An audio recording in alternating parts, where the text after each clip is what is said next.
नमस्कार दोस्तों, स्वागत है आपका हमारे इस YouTube चैनल यूपीएससी हिंदी वाला में। आज का हम सेशन में बात कर रहे हैं एलसीएम और एचसीएफ के बारे में। ठीक है, तो एलसीएम और एचसीएफ के यहाँ पे कुछ हम सामान्य परिचय और इन दोनों में अंतर डिफरेंस क्या होता है और इसका अनुप्रयोग कहाँ पे किया जाता है, इसी पे हम आज चर्चा करने वाले हैं। तो यदि आप हमारे इस YouTube चैनल पर नए हैं तो कृपया करके चैनल को सब्सक्राइब कर लीजिए और बेल आइकन दबा दीजिए ताकि आने वाले वीडियो के नोटिफिकेशन सबसे पहले आप तक पहुंचे। और यदि वीडियो आपको पसंद है तो कृपया करके लाइक कीजिए और अपने दोस्तों के पास भी शेयर कीजिए। और आने वाले सेशन में हम इसी पे हम एक कॉन्सेप्ट और ट्रिक के माध्यम से इस पे 100 सवाल भी कराने वाले हैं, क्योंकि आप किसी भी कंपटीशन में कम समय में क्वेश्चन को आसानी से कर सके। तो अपने सेशन को लेट ना करते हुए हम अपने सेशन की तरफ बढ़ते हैं और बात करते हैं कि एलसीएम और एचसीएफ क्या होता है। तो सबसे पहले समझते हैं कि यहाँ पे एलसीएम क्या है। तो एलसीएम का मतलब यानी कि पूरा नाम होता है इसका लीस्ट कॉमन और मल्टीपल। ठीक है, इसका मतलब क्या होता है, यहाँ पे लीस्ट का मतलब होता है छोटी छोटी से छोटी, ठीक है, संख्या। और ये कॉमन का मतलब होता है जो समान सब। और ये मल्टीपल का मतलब होता है गुणनफल। इसका मतलब क्या होगा कि जो भी संख्या हो एलसीएम में वो एक गुणनफल के माध्यम होगा। जैसे 2 का गुणनफल 2, 4, 6, 8, 10, 12 ये अनंत तक जाएगा। 5 के गुणनफल हो गया 5, 10, 15, 20, 25, 30, 35, 40 ये भी अनंत तक जाएगा। 20 का हो गया 20, 40, 60, 80, 100, 120, 140 ये भी जो संख्या है ये एक गुणनफल के माध्यम से ही अनंत तक जाएगा। ठीक है, अब इसका परिभाषा यदि हम यहाँ पे बात कर ले तो यहाँ पे दिया हुआ है कि दी हुई संख्याओं की वो छोटी से छोटी संख्या जो दी हुई संख्याओं से पूर्णतः विभाजित हो। इसका मतलब यही हुआ कि मान लीजिए कोई एक डाटा दिया गया, एलसीएम किसी भी एक या दो संख्या के नहीं होता बल्कि वो बहुत सारी संख्याओं का होता है। जैसे 2, 8, 5, 7, 20, 25 कोई भी संख्या हो और इसका हमें एलसीएम निकाला जाता है। ठीक है, तो यहाँ पे हम एक उदाहरण के माध्यम से हम आपको समझाते हैं। यहाँ पे डाटा दिया गया, मान लीजिए यहाँ पे 3 संख्या दिया गया है। हम 3 ही संख्या पे हम समझते हैं कि इसका मतलब क्या होता है। तो सबसे पहले यहाँ पे देखिए 12 का जो गुणनफल है अभी हम बतलाएं इसका कि मल्टीपल का मतलब होता है गुणनफल, जो एलसीएम होता है वो गुणनफल होता है संख्याओं का। ठीक है, इसका गुणनफल क्या हो जाएगा 12, 24, 36, 48, 60, 72, 84, 96 ये अनंत तक जाएगा। ठीक है, तो वहीं पे यहाँ पे 15 है, 15, 30, 45, 60, 75, 90, 105, 120, 135, 150 ये आगे तक ये जाएगा, ये भी अनंत तक। और 20, 40, 60, 80, 100, 120। ठीक है, ये तो हो गया। मान लीजिए हम समझिए कि ये हो गया एलसीएम जो है संख्याओं का गुणनफल। और ये समान है। कॉमन का मतलब होता है एक समान, जो सब में समान हो। और लिस्ट का मतलब होता है छोटी से छोटी वो संख्या। तो आप यहाँ पे देख लीजिए कि ये दी हुई संख्याओं के गुणनफल में सबसे छोटी संख्या जो सब में समान होता है क्या। तो देखिए यहाँ पे एक संख्या है, वो कौन सी संख्या है, देखिए यहाँ पे इसमें भी 60 है, इसमें भी 60 है और इसमें भी 60 है। तो ये क्या हो गया, इसका एलसीएम हो गया। ठीक है, ऐसे ही ये जो समान संख्या है इसमें 60 हो जाएगा, 120 हो जाएगा, 180 ऐसे अनंत तक जाएगा। तो ये अनंत तक तो हमें चाहिए नहीं, क्योंकि इसमें जो सबसे छोटी जो कॉमन संख्या है वो तो 60 है। तो यही हमारा हो जाएगा एलसीएम। ठीक है, अब हम यहाँ पे आपको निकाल कर भी दिखला देते हैं। जैसे यहाँ पे 12, 15 और 20 की यदि हम एलसीएम यहाँ पे निकाले तो कितना हो जाएगा, 2 से हम इसको लेंगे तो 6 हो जाएगा, ये 15 और ये हो गया 10। फिर 2 से ये जाएगा, ये हो जाएगा 3, 15 और ये हो जाएगा 5। ये हो जाएगा 3 है खाली में, 3 5 15, 5। ठीक है, और ये 5 है खाली में।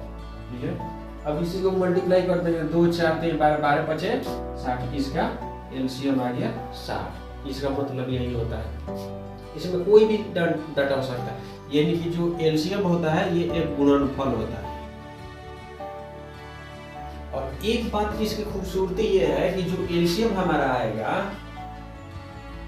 ठीक है, ये समझ लेते हैं। यहीं पे एलसीएम जो है दी हुई संख्याओं से विभाजित हो जाता है। जैसे यहाँ पे 12, 15, 20 यानी कि ए, बी और सी कोई भी संख्या हो। जैसे यहाँ पे ए बी सी हम माने हैं, तो ए बी सी की संख्या के जो एलसीएम आएगा, जैसे यहाँ पे 60 हमारा एक एलसीएम आया था, तो यहाँ पे कौन कौन सी संख्या है ए बी सी में? 12, 15 और 20। यदि 12 से भी डिवाइड करेंगे फिर भी 5 हाली में डिवाइड हो जाएगा, और 15 से डिवाइड करेंगे तो 4 हाली में डिवाइड होगा, और 20 से डिवाइड करेंगे तो ये हो जाएगा 3 हाली में। इसका मतलब ये हुआ कि जो एलसीएम है दी हुई संख्याओं का ये गुणनफल के साथ साथ ये विभाजित भी होता है। और यहीं पे समझ लेते हैं कि एचसीएफ क्या होता है। तो एचसीएफ का मतलब होता है, देखिए यहाँ पे एचसीएफ जो है इसको इंग्लिश में यानी कि पूरा नाम होता है हाईएस्ट कॉमन फैक्टर, यानी कि फैक्टर का मतलब क्या होगा यहाँ पे? गुणनखंड,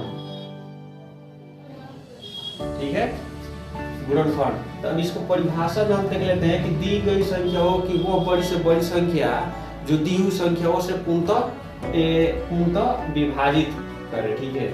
तो यहाँ पे उदाहरण दिए गए हैं कि 12, 18 और 16 एक संख्या दिया गया है, इसी को हम यहाँ पे समझते हैं। तो यहाँ जो 12 है तो 12 का गुणनखंड क्या होगा?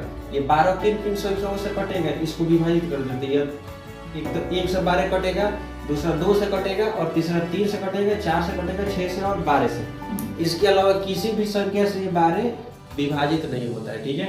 अब दूसरा 18 हम यहाँ पे बात कर लेते हैं। तो 1 से कटेगा, दूसरा 2 से कटेगा, तीसरा 3, 6, 9, 18 और 16 को ठीक उसी तरह कर लेंगे। 1 से भी होगा, 2 से भी होगा, 4 से भी होगा, 8 से भी होगा और 16 से होगा।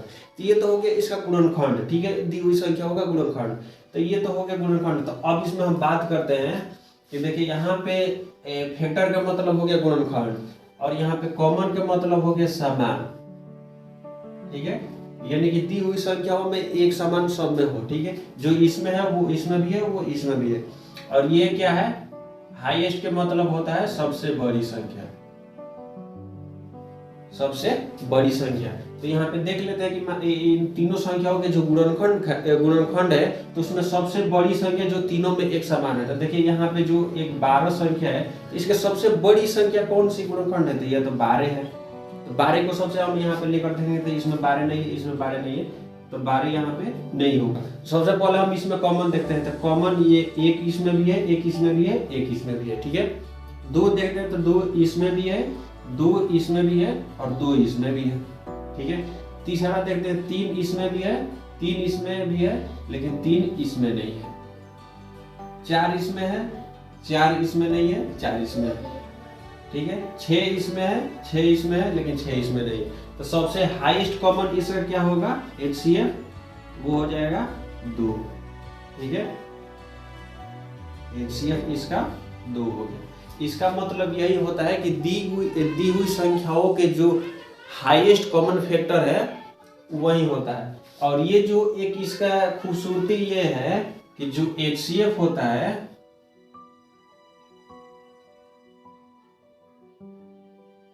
जो HCF होता है ये दी हुई संख्याओं यानी कि A, B और C को विभाजित करता है। जैसे यहाँ पे एलसीएम था वो भी विभाजित हो रहा था, और वही जो है यहाँ पे एलसीएम विभाजित करता है यहाँ पे संख्याओं को। जैसे यहाँ पे 2 है तो 2 12 को 6 बार में विभाजित कर देगा, यहाँ पे 18 को 9 बार में विभाजित करेगा, और ये 16 को 8 बार में विभाजित कर देगा। इसका मतलब यही हुआ कि जो यहाँ पे 2 आया है संख्या, 12 संख्या है, 16 संख्या है और 18 संख्या है, ये क्या हो गया? इसको विभाजित कर देगा। सॉरी ये उल्टा हम लिख दिया।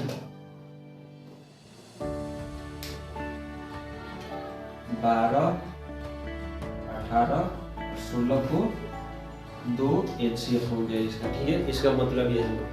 अब यहीं पे हम समझ लेते हैं कि इसका एलसीएम और एचसीएफ के प्रयोग कहाँ पे होने वाले हैं। एलसीएम और एचसीएफ की अनुप्रयोगों की तो सबसे पहले देखते हैं कि एलसीएम के अनुप्रयोग क्या होता है। तो एलसीएम के अनुप्रयोग यहाँ पे लिखा हुआ है, बहुत ही प्यारा सा इसका अनुप्रयोग कि घटनाओं को एक साथ जोड़ने के लिए। इसका मतलब क्या हुआ? तो सबसे पहले हम समझते हैं कि मान लीजिए एक मंदिर है जहाँ पे बहुत सारी घंटियाँ लगी हुई है। एक घंटी 5 मिनट में बजती है तो दूसरी घंटी 10 मिनट में, और तीसरी घंटी 13 मिनट में बजती है तो चौथी घंटी 17 मिनट में बजती है।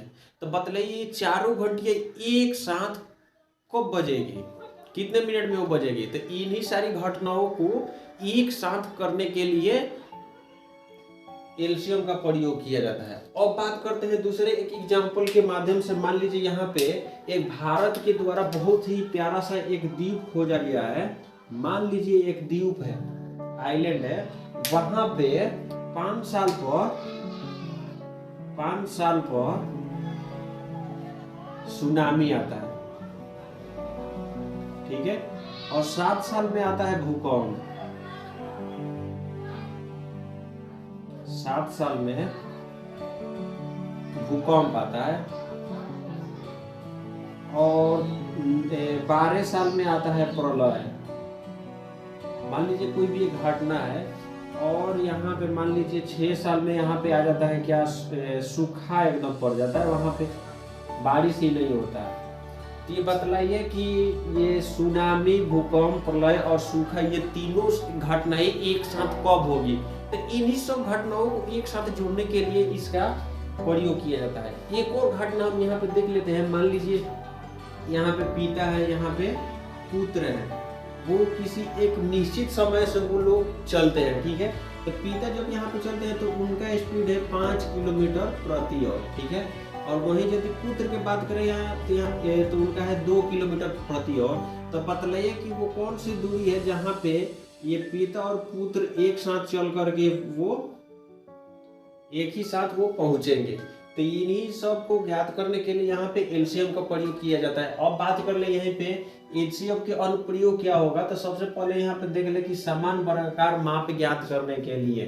तो इसका मतलब क्या होगा, मान लीजिए एक ये कैमरा है,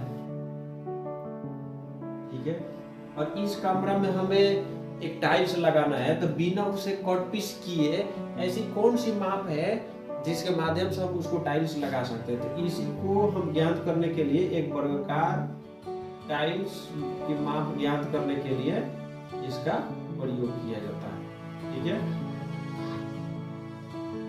और सेकेंड क्या है, समान लंबाई के टुकड़े ज्ञात करने के लिए। मान लीजिए एक रॉड है जिसकी लंबाई है यहाँ पे 50 मीटर, दूसरी रॉड है यहाँ पे 40 मीटर, 90 मीटर, मान लीजिए यहाँ पे 90 मीटर है। तीसरी रॉड है यहाँ पे 60 मीटर, ठीक है। तो बतलाइए ये तीनों रॉड को एक समान लंबाई में कैसे काटा जाए, ठीक है। तो इसी को ज्ञात करने के लिए इसका प्रयोग किया जाता है, ठीक है।